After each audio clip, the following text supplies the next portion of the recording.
Eh bien, salut à tous les amis, comme vous pouvez le voir, vidéo exceptionnelle, du moins dans ce début de vidéo, car nous sommes sur FIFA Street, on se retrouve pour une vidéo simplement gaming. Oui, je sais que vous kifferez que je dise ça et que ce soit vraiment le cas, mais ça sera bel et bien le cas d'ailleurs sur Twitch les amis. Donc si tu veux me voir jouer dans des anciens jeux de la PS3, n'hésite pas à t'abonner à mon Twitch, il s'affiche sur ton écran et c'est en première ligne de description. J'arrête de parler et on commence véritablement par la vidéo actualité.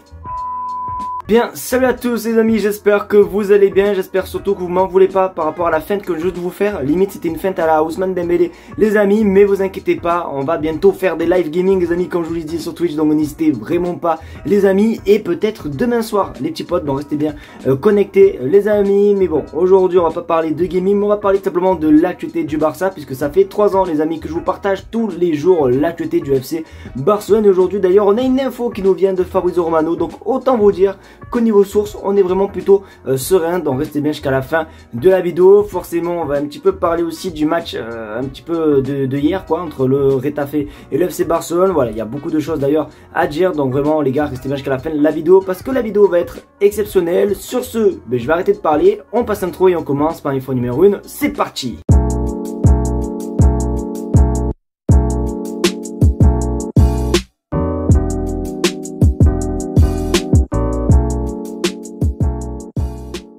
Les amis, hier c'était un match de Liga qui nous attendait entre Retafe et le FC Barcelone. Alors malheureusement les amis, je n'ai pas pu voir la première mi-temps, mais j'ai pu voir simplement la deuxième mi-temps, comme par hasard la mi-temps où il n'y a littéralement pas eu de but. Mais en tout cas les amis, ce que j'ai vu moi perso, je vais vous donner mon avis par rapport à ce match, que la deuxième mi-temps, j'étais dans un bar avec mon meilleur ami, je peux vous dire que j'étais à deux doigts de tout casser. Vraiment, je faisais que crier, bon pas crier, mais voilà, je m'énervais tout seul, etc. Les gens qui étaient à côté de moi, ils ont dû se dire c'est quoi ce fou. Mais honnêtement, il y avait vraiment de quoi être fou, parce que hier les amis, pour ceux qui n'ont pas vu la vidéo, j'avais qualifié Retafe de casse-couille.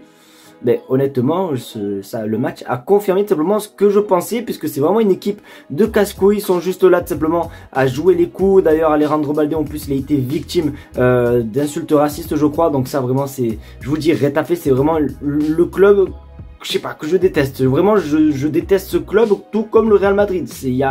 Voilà, il y a aucune différence. Donc honnêtement, c'était un match qui était très compliqué. De toute façon, on le sait, hein, Retafe chez eux, c'est jamais facile simplement de s'imposer. Et malheureusement, on perd des points bêtement, puisque d'ailleurs en plus, la Chico hier ont perdu, je crois, contre les Leganés. Donc honnêtement, on aurait quand même pu essayer de faire quelque chose. Mais voilà, Retafe, c'était plus du catch, même à la fin les amis, j'étais encore plus en train de stresser. Je sais pas, il y a eu quand même pas mal d'occasions, je trouve en deuxième mi-temps un petit peu loupé. Donc voilà, match nul, un petit peu mérité malheureusement, mais je suis juste dégoûté. N'hésitez pas vous à me dire ce que vous avez pensé et surtout ce qui s'est passé, que j'ai pu louper, puisque comme j'ai dit, je regardais que à partir de la deuxième mi-temps. Donc s'il s'est passé des gros trucs à la première mi-temps, n'hésitez pas à tout me dire les gars dans les commentaires.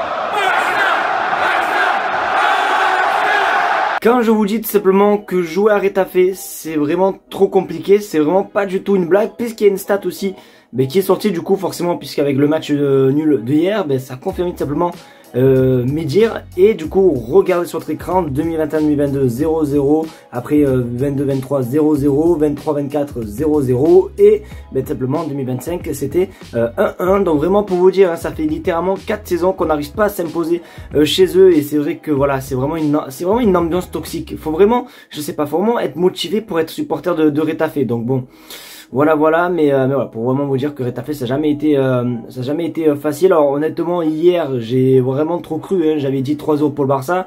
Je sais pas ce que j'ai fumé, mais en tout cas c'était pas très net, hein, simplement mon prono. Donc voilà, une nouvelle saison en faisant match nul chez eux. Écoutez, c'est la vie, n'hésitez pas à me dire ce que vous pensez les gars dans les commentaires, mais franchement ça fait un petit peu chier. Misère, les amis, vraiment c'est les deux mots que j'ai envie de dire, je vous les répète pour ceux qui n'ont pas entendu. Oh misère, parce qu'il y a un autre club qui serait intéressé par rapport à un joueur que tout le monde rêve d'avoir. C'est un joueur, les amis, qui est une révélation, etc. Cette saison, tout le monde fait que parler de lui. On va parler du Suédois, monsieur Viktor Gyökeres. Et vous le savez que bon, dans nos rêves, on le veut, tout simplement, hein, c'est pas dans la réalité, mais c'est plutôt dans nos rêves. Sauf qu'il y a un grand club, tout simplement, de première ligue qui le veut aussi également. On a de la concu les amis, regarde sur ton écran, Manchester United espère attirer Gyökeres, il est également la cible à long terme du FC Barcelone. Donc vraiment les amis, quand j'ai vu cette info, je me suis dit ah oui quand même, vraiment c'est un truc de fou, hein. Quand hier je vous ai dit que simplement par rapport à Luis Diaz, comme quoi le Barça était sur Peppa Pig et compagnie, ça confirme les amis, je vous jure que c'est... En fait, les joueurs complets, c'est comme des culottes. Tous les jours, on les change. Hier, c'était Luis Diaz. Aujourd'hui, c'est Vitor Gyökeres. Demain, c'est Mathieu Valbuena. Après, Yohan Cabaye. Bon, bref. Vraiment, les amis, c'est juste une dinguerie. On change de joueur comme on change de slip. Donc, après, c'est vrai que oui, Vitor Gyökeres, pourquoi pas, hein, puisque c'est vrai, on va pas se mentir, même si Lewandowski, il fait encore une bonne petite saison. Plus le temps passe et plus malheureusement, il arrive à la retraite. Donc c'est vrai que il faut penser peut-être au futur et voilà. Après je trouve que ça sert à rien d'aller claquer peut-être des je sais pas combien ça coûte un Gyökeres, mais pourquoi ne pas avoir un Jonathan David gratuitement déjà et après avoir. Après à mon avis Lewandowski lui il va encore rester je pense une saison de plus. Donc je pense qu'on a un petit peu le temps, mais après je vous confirme oui honnêtement ce serait bien d'avoir un Vitor Gyökeres ou même un grand attaquant comme Erling Haaland, mais honnêtement je pense pas que ça soit la priorité de nos jours.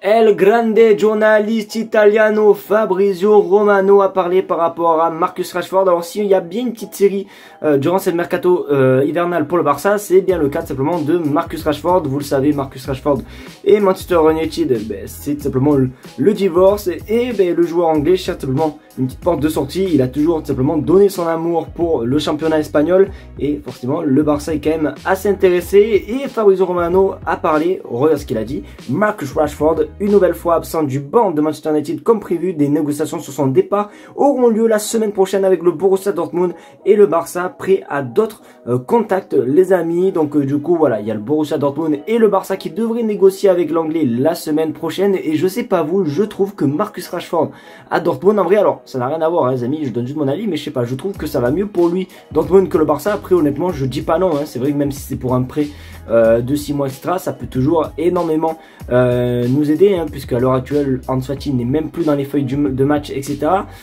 Honnêtement pourquoi pas, en plus Ansu Fati je pense qu'il devrait pas tarder à partir, ça me fait mal au cœur de le dire mais il faut être réaliste, donc pourquoi pas voir simplement un Marcus Rashford. Donc on va voir là cette semaine qui va arriver, il va avoir des négociations soi-disant, donc hâte de voir ce que ça va donner. N'hésitez pas à vous me dire si vous êtes pour ou contre l'arrivée simplement de l'anglais Marcus Rashford. Après honnêtement ça peut quand même se tenter, même si je pense que ça va être un petit peu il va un petit peu avoir du mal à s'adapter.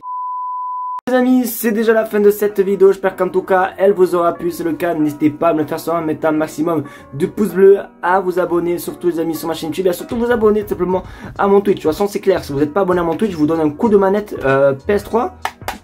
Mes amis, elle est dure, donc honnêtement, n'hésitez pas à vous abonner à mon Twitch et honnêtement, je pense que demain, on va simplement se régaler puisque je pense que demain, on fera un petit live comme ça, juste pour démarrer tranquille, un petit live comme ça, on jouera dans des vieux jeux et tout, bon bref, on va vraiment se régaler, donc restez bien et surtout, abonnez-vous à mon Twitch, merci en tout cas à tous ceux qui le feront, je vous fais de très gros bisous et on se dit simplement à demain pour une nouvelle vidéo actualité et peut-être à demain pour un nouveau live. Tchuss.